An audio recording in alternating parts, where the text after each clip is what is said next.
Amis de la revue de presse, mesdames, messieurs, bonjour. Ce lundi, plusieurs parutions reviennent sur la déclaration du chef de l'État béninois, Patrice Talon, au sommet des chefs d'État de la Communauté économique des États de l'Afrique de l'Ouest, tenu vendredi dernier à Abuja au Nigeria. L'information est traitée par le Télégramme, La Nation, Décryptage Info, Le Figaro National, Gaskiani Info, Partners News et bien d'autres. Selon les publications, le président béninois Patrice Talon a exprimé une nouvelle vision de l'intégration économique régionale. Pour le premier citoyen béninois, le salut économique viendra d'abord des efforts internes. Et c'est avec le Nigeria que le Bénin entend franchir un nouveau cap dans l'intégration sous-régionale, rapporte La Nation. Patrice Talon a insisté sur la nécessité pour les pays africains de prendre en main leur propre développement en se détachant du schéma classique de l'aide internationale. Car, à l'en croire, l'aide internationale n'existe plus et n'existera plus et le seul moyen pour nos populations de sortir de la pauvreté est de faire les efforts nécessaires pour notre propre développement, a laissé entendre le chef de l'État béninois devant ses pairs. En se basant sur l'exemple des États-Unis, Patrice Talon a souligné que même les puissances économiques défendent désormais leurs intérêts au centime près, parfois au mépris des principes de coopération internationale. Le président béninois y voit une leçon pour les pays africains. Le Bénin et le Nigeria ont d'ailleurs compris la leçon. Les deux pays entendent renforcer les coopérations économiques à travers la signature de plusieurs accords. Nous sommes d'accord pour une intégration économique effective entre nos deux pays, a déclaré Patrice Talon et ajoute que le Bénin et le Nigeria sont les mêmes du nord au sud. Je veux que nous soyons les pionniers de cette nouvelle dynamique,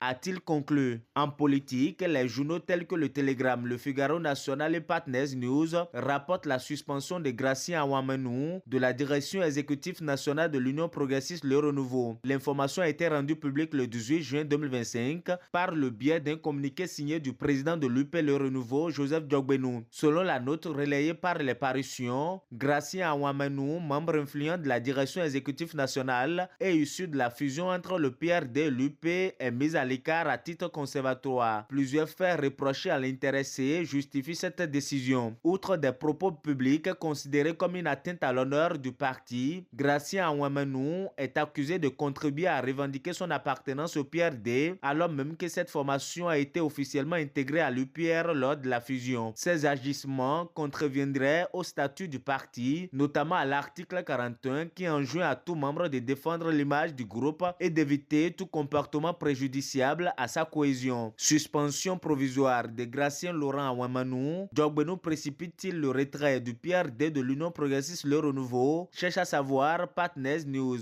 Pendant ce temps, le bloc républicain lui gagne du terrain dans la 8e circonscription électorale. Les quartiers Titiro, Okedama et Koroboru de la ville de Parakou sont totalement acquis pour le compte du cheval blanc cabré Rancin l'œil du Bénin. Selon le journal, après avoir sillonné la cité des Kobourou pour écouter les populations sur les différentes difficultés, le week-end dernier, le ministre conseiller Rachidik Badamassi a fait preuve de sagesse en remontant le message au gouvernement. Fidèle à sa réputation d'homme de terrain, le ministre conseiller à la défense, à la sécurité et à la décentralisation a rappelé que son rôle est de faire remonter les préoccupations au plus haut niveau pour des réponses concrètes et adaptées. Selon lui, la présence du ministre Paulin Akpona à ses côtés marque le début d'un suivi rigoureux des engagements pris. Face aux doléances des populations, le ministre en charge de l'énergie, de l'eau et des mines a rassuré les habitants des différents quartiers sortis massivement pour la circonstance. Il a annoncé l'envoi dès cette semaine d'une équipe technique sur le terrain afin d'évaluer les besoins en infrastructures hydrauliques et électriques. Pour le journal, le lien entre le Bière et les quartiers visités semble désormais scellé sur la base d'un engagement politique qui se veut pragmatique et orienté vers des résultats concrets. La conquête de Parakou se poursuit avec une stratégie d'écoute et d'action qui renforce la présence du parti dirigé par Abdoulaye Biochane sur le terrain, conclut la publication. Dans un autre registre à présent, Matin Libre nous renseigne que les mises en cause dans l'affaire de détournement de fonds à la mairie de Parakou ont été suspendues et présentées au procureur de la République.